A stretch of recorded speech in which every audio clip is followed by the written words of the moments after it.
지역의 이슈를 속 시원히 풀어보는 헬로 이슈 토크입니다. 지난 20일 부천 상동 영상문화단지 매각안이 본회의 문턱을 넘지 못하면서 영상단지 개발에 제동이 걸렸습니다. 부천시의회는 주거과잉 공급과 교통 혼잡이 예상되는 만큼 급하게 서두르지 말아야 한다는 입장입니다. 하지만 장덕천 부천시장은 개발을 포기하지 않겠다는 뜻을 분명히 밝혔습니다. 상동 문화단지 개발, 과연 순탄하게 추진될 수 있을지 짚어봅니다. 함께 이야기 나눌 두 분, 부천시의회 박정산 의원과 광내경 의원 자리했습니다. 안녕하십니까? 안녕하십니까? 안녕하세요. 안녕하세요. 네, 새해 첫 임시회에서 부천 영상단지 매각 관련 조례안이 무산됐습니다.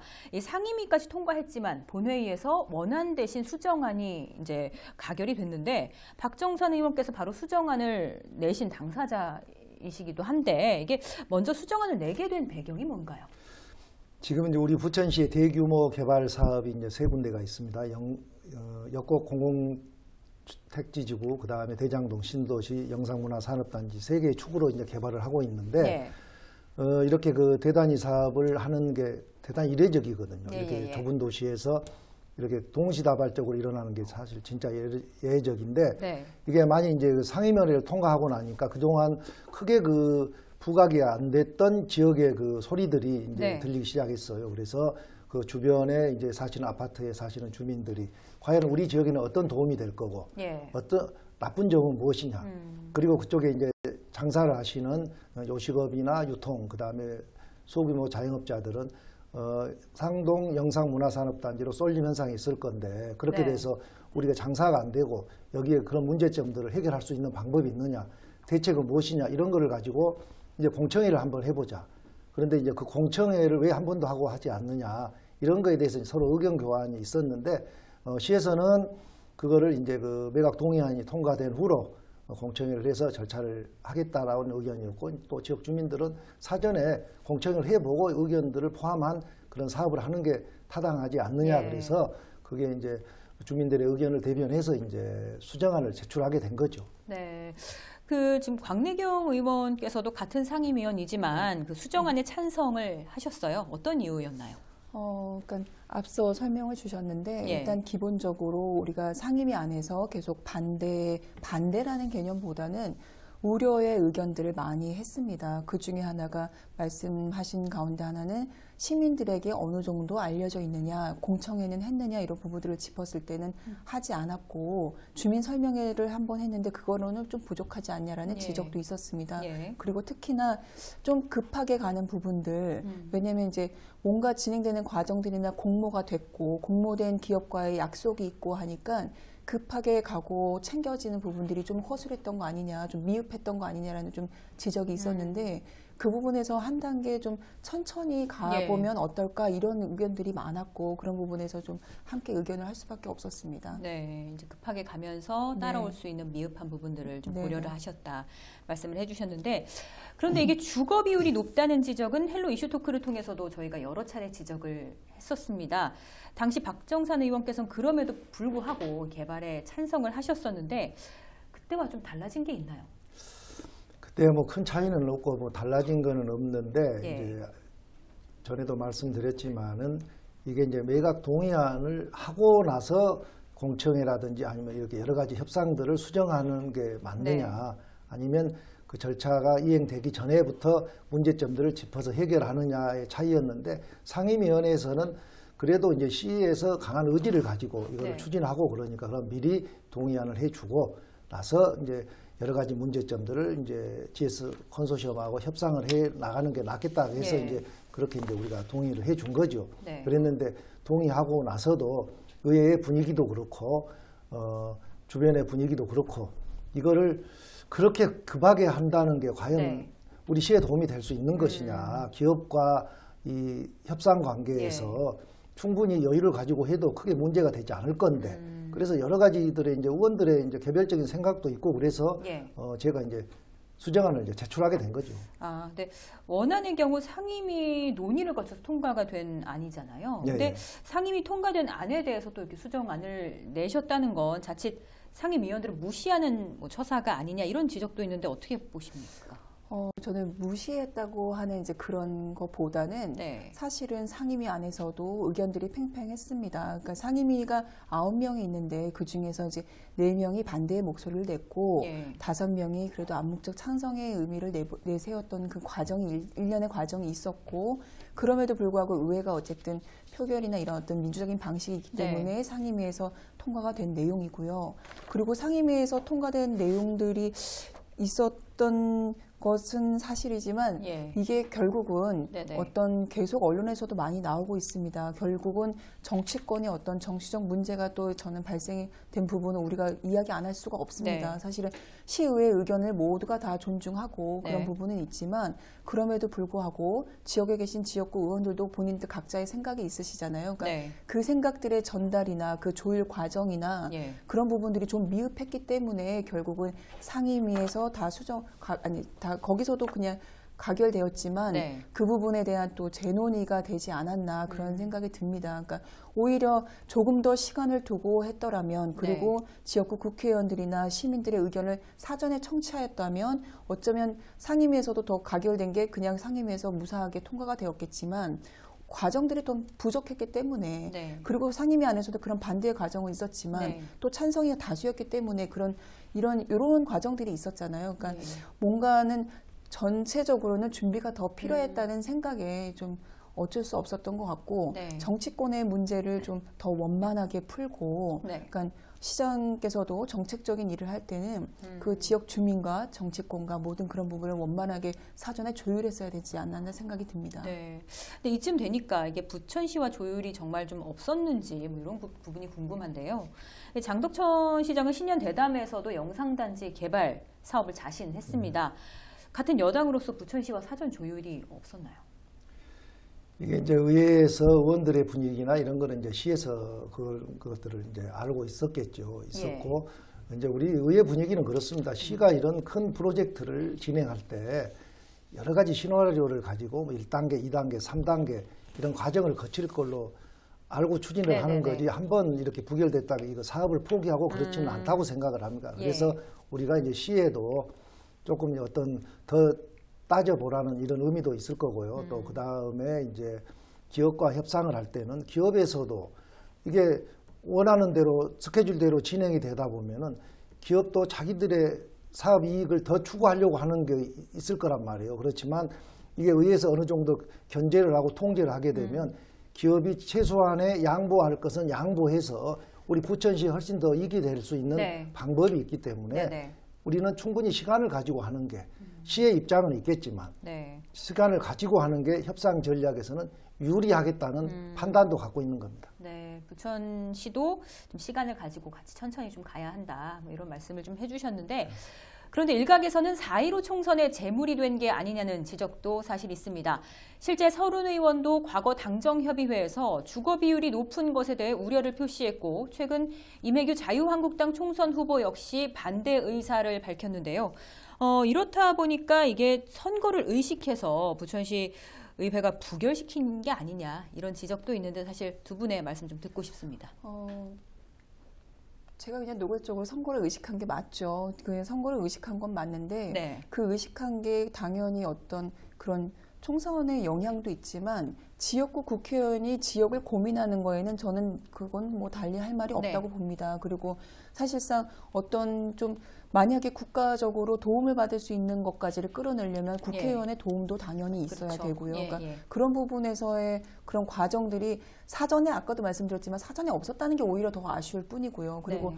총선에 영향이 되는 이런 핵심적인 내용에 대해서는 좀 더 신중하고 더 치밀하게 했었어야 되는 부분인데 그런 부분에서 더 부족했던 거 아닌가 싶고요. 하지만 진짜로 이게 총선에 영향이 끼치게 될지 아니면 이게 미세하게 끼치게 될지 아무도 모릅니다. 네. 그러니까 그런 부분에 있어서는 좀 더 주민들에게 이익이 되는 방향에 대해서 지금이라도 늦지 않았으니 좀 더 고민을 했으면 좋겠고 공론화 과정도 가졌으면 좋겠고 그리고 이게 아니라면 정말 그 다음 대안은 뭔지 좀 이번 기회에 저는 정리하고 해야지 네. 자꾸 총선의 재물이나 이런 여러 가지 그렇게 한다면 결국 그 피해는 우리 부천시가 되는 거거든요. 부천 시민이 되는 거고 예. 그러니까 어쩌면 이참에 좀 더 다시 정리하고 다시 새로운 방향이 있으면 갈 수 있는지를 한번 재고했으면 좋겠습니다. 네, 좀 그래야지 총선의 제물로 바쳐졌다는 그런 이야기도 네. 더 이상 안 나올 것 같습니다. 네, 알겠습니다. 박 의원께서는 좀 어떻게 보십니까? 네, 저희 지역의 이제 국회의원 진 서른 의원께서도 이제 이 사업이 총선하고는 무관하게 예. 지금까지 쭉 그런 말씀을 많이 하셨습니다. 도시가 되고 집을 짓게 되면 외부에서 인구가 유입이 돼서 그게 채워져야지 기존의 도시에서 빠져나가서 기존 도시는 슬럼화되는 거를 가장 걱정을 했습니다. 그래서 과연 그런 거를 검토를 하고 있었느냐. 예. 그리고 더 좋은 방법은 시의 입장과 기업을 유치하는데 여러 가지 문제점이 있어서 부득이하냐 이런 주택을 건설하면서까지 진행을 했는데 네. 그것이 꼭 최선이냐. 그거 아니면 차선책으로도 다른 좋은 방법이 없느냐에 대해서 항상 고민을 하셨고 네. 그거에 대해서 원천적으로 주택을 짓는 거에 대해서는 항상 부정적이었습니다. 그거는 그래서 그런 여러 가지 의견들을 이번에 좀 강하게 낸 거죠. 네. 총선하고는 무관하게 지금까지 계속 영상문화산업단지는 주택 아닌 정말 우리 시에 도움이 되는 기업을 유치해야 된다는 생각은 가지셨었고 네. 그다음에 꼭 주택이 들어가야 된다 하면 최소화하고 주변의 지역에 슬럼화를 시킬 수 않는 외부의 네. 인구가 유입되는 방안을 가지고 해야 된다는 그런 의견을 항상 갖고 있습니다. 네, 두 분 의원의 의견까지 좀 들어봤습니다. 그런데 장덕천 부천시장은 SNS를 통해서 부결에 대한 강한 유감을 표시하면서 개발을 포기할 수 없다는 의지를 내비쳤습니다. 직접 함께 들어보겠습니다. 시의회 같은 경우에는 뭐 대체적으로 찬성하는 분들이 많은데 좀 더 보완할 게 있나 그리고 뭐 여러 가지 좀 조정할 게 있으면 시간을 두고 좀 더 조정하자는 의미이고요. 시에서 의지를 갖고 잘 준비해 나가겠습니다. 네, 지금 인터뷰를 봐도 장덕천 부천시장은 의지를 갖고 추진을 해 나갈 계획이라고 밝혔는데 이렇게 되면 상동 영상단지 개발은 아예 원점에서 다시 출발을 하는 게 되나요? 지금 현재 GS 컨소시엄하고 많은 이제 협약을 해가지고 진행을 네. 하고 있습니다. 하고 있기 때문에 지금 굳이 이게 의회에서 매각 동의안이 부결됐다고 그래서 이게 사업이 이제 전면 재검토되는 건 아니고요. 네. 계속 이제 추진을 할 건데 그렇더라도 이제 더 주민들을 설득을 해야 되고 지역의 정치인이고 시의회도 설득을 하고 주변에 분명히 네. 이 도시가 개발이 되면 지역에 어떤 이익이 된다는 이런 그 비전을 제시해줘야 된다고 생각을 합니다. 그래서 그런 거를 준비해가지고 계속 추진하는 게 맞다고 생각을 합니다. 네, 알겠습니다. 지금 계속해서 검토가 네. 좀 더 돼야 한다, 느리게 가야 한다 이렇게 주장을 해주셨는데 어떤 점에서 그렇다면 논의가 앞으로 더 이루어져야 할까요? 저는 사실은요, 우리가 그 영상문화단지 개발과 함께 그 3기 신도시 개발 그리고 대장동이나 역곡이나 아까 말씀하신 예. 대장동, 역곡, 오정 군부대 지금 거의 한 4, 5만 세대가 들어오는 청년주택까지 해서 4, 5만 세대가 들어오는 계획들이 있습니다. 예. 그럴 경우에는 저는 대장동 우리가 3기 신도시 개발이라는 지정을 받은 이후에는 이 영상문화단지에 대해서 왜냐하면 대장동에 첨단 산업단지가 들어오거든요. 그러니까 네. 그럴 때 영상문화단지하고 어떻게 연계할지 이런 부분들이 좀 다시 재검토될 수도 있다고 보고요. 좀 다시 고민할 필요가 있다고 봅니다. 그전에는 3기 신도시를 고려하지 않은 우리 부천시의 계획이었거든요. 예, 예. 그러니까 3기 신도시 개발과 함께 우리 부천시의 미래를 어떻게 계획할지를 한번 다시 검토해 봐야 된다고 생각하고 네. 또 한 축은 이번에 고양시에서 미래용지 지정 제정 그 관리조례가 통과가 됐습니다. 그 부분은 잠재적 가치가 있는 땅에 대해서는 미래용지로 보고 미래 세대에게도 좀 남겨둘 땅을 30년간 개발하지 않기로 약속한 거예요. 시민들하고. 네. 우리 부천시도 어떻게 보면 지금 3기 신도시 개발이 되었기 때문에 우리가 할 수 있는 여러 가지 재고할 수 있는 여건이 되었습니다. 네. 그러니까 좀 새로운 각도에서 이번 기회에 볼 수 있는 것도 한번 전 기회라고 보고 우리 시도 한번 좀 다각도로 고민했으면 좋겠어요. 이걸 추진하는 것도 우리에게 유리하지만 어떻게 네. 보면 추진하지 않는 것도 유리할 수 있고 그 과정에서 네. 여러 가지 이해관계들은 그럼 어떻게 풀어낼 것인가 그런 부분들도 좀 다 고민해야 되고 네. 한다면 또 어떻게 해야 되는지 뭔가 끌려가는 것이 아니라 그런 부분에서 우리가 시가 주도적으로 해서 주택 부분도 좀 낮추고 주택은 이미 포화 상태가 됐습니다. 네. 그리고 중동이나 이런 예전에 이미 30년 된 중동 신도시는 다시 리모델링 해야 되는 계획이 있고요. 그러니까 뭔가 도시에 대한 계획을 전반적으로 세움과 동시에 영상문화단지도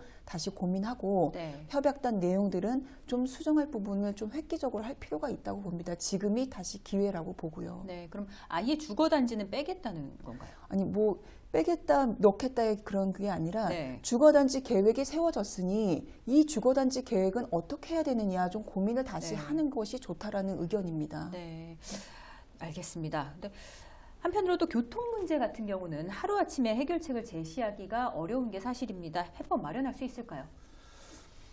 지금 거기는 지금 영상문화산업단지만 볼 수 있는 건 아니고요. 지금 네. 현재도 이제 심각한 정체 현상을 빚고 예, 예. 있는 서운 IC에서 이제 그 장수 IC 중동 구간이 이제 그 외곽 순환도로 문제인데요. 네. 이게 이제 대장동 신도시도 조성이 되고 계양 신도시도 되고 그 다음에 영상문화산업단지 이렇게 해서 거기 부분에만 약 주택이 4만 세대가 넘어지는데 그 교통 대책이 수반이 돼야지 그 문제가 해결되지 않고는 어렵다는 생각을 합니다. 네, 알겠습니다. 그런데 GS 컨소시엄과 이달 말 계약을 체결하기로 했는데 사실 이렇게 되면은 GS 컨소시엄이 아예 사업 자체를 포기할 가능성은 없나요? 네, 이제 기업은 이런 네. 말이 있습니다. 사업성이 있으면, 즉 돈이 되는 사업은 가스통을 들고 불 속에도 뛰어 들어간다 이런 말이 있습니다. 그래서 예, 예. GS는 사업성이 있는 한은 시하고 계속 협상을 할 겁니다. 만일에 정작 기업이 사업성이 없다고 하면 네. 스스로 포기를 하겠죠. 그렇지만 사업성이 있는 한은 계속 이제 협상을 할 건데 네. 그랬을 때 우리 시는 더 강력하게 우리 시의 요구를 더 받아들이는 것이죠. 그래서 전략적으로 저는 이번에 우리 부결된 문제들이 도움이 됐을 수도 있다는 생각을 갖고 있습니다. 네, 근데 이 GS 공모 과정에서 업체 명의 도용 논란이 또 따랐습니다. 이 GS 측에서 허위로 꾸며서 참여 업체를 넣었다는 건데 이렇게 되면 이게 계약에도 사실 문제가 되지 않나요? 저희 상임위에서도 그때 잠시 다뤄준 적이 있었는데, 그러니까 그 GS 컨소시엄 안에 그 공모한 업체에 대한 내용은 아니고 그 한 입주 업체가 들어오는 기업, 예. 그 하나의 기업에 대한 이야기입니다. 근데 저는 그 부분에서는 입주하는 기업은 지금도 변하고 있어요. 그때 네. 들어온 이 기업이 오롯이 계속 가거나 그러진 않고 있습니다. 그렇기 때문에 최종적으로 기업이 어떻게 갈 것인지까지 그것까지는 좀 지켜봐야 될 것 같고 네. 자꾸 우리가 막 소소한 걸로 이 큰 문제를 자꾸 문제시하는 것보다는 큰 맥락을 먼저 짚는 것이 맞다고 보고 만약에 네. 그 부분에 있어서 직접적인 문제가 있다면 그거는 우리 의회에서 아주 신랄하게 다뤄질 것 같고요. 지금까지 그때 내용상으로는 그렇게 문제를 다루기에는 아직 그냥 걱정 수준인 것 같습니다. 알겠습니다. 그렇다면 언제쯤 이게 다시 의회에서 재논의가 될지도 궁금한데 총선 전에 좀 가능할까요? 지금 이제 그 시에서는 아까도 이제 말씀드렸지만은 이제 공청회나 이런 거를 또 한 번 하는 것도 아니고 한 두서너 번은 해야 될 것 같고 예. 그래서 그 공청회 결과를 가지고 또 어떻게 이제 그 사업의 방향을 또 다듬어야 되고 그러잖아요. 그렇게 된다면 이게 한두 달 사이에는 할 수 없는 것 같고 그래서 네. 시도 천천히 준비를 해서 우리가 상반기 중에는 아마 다시 이제 재요청이 되지 않을까 생각을 하고 있습니다. 그래서 그때 오면 또 심사를 해야죠. 네, 알겠습니다. 두 분 말씀 고맙습니다. 상동 영산단지 개발 사업에 대한 이야기 나눠봤습니다. 부천시가 어떤 해법을 낼지 지켜보겠습니다. 헬로 이슈 토크 오늘 순서는 여기까지입니다.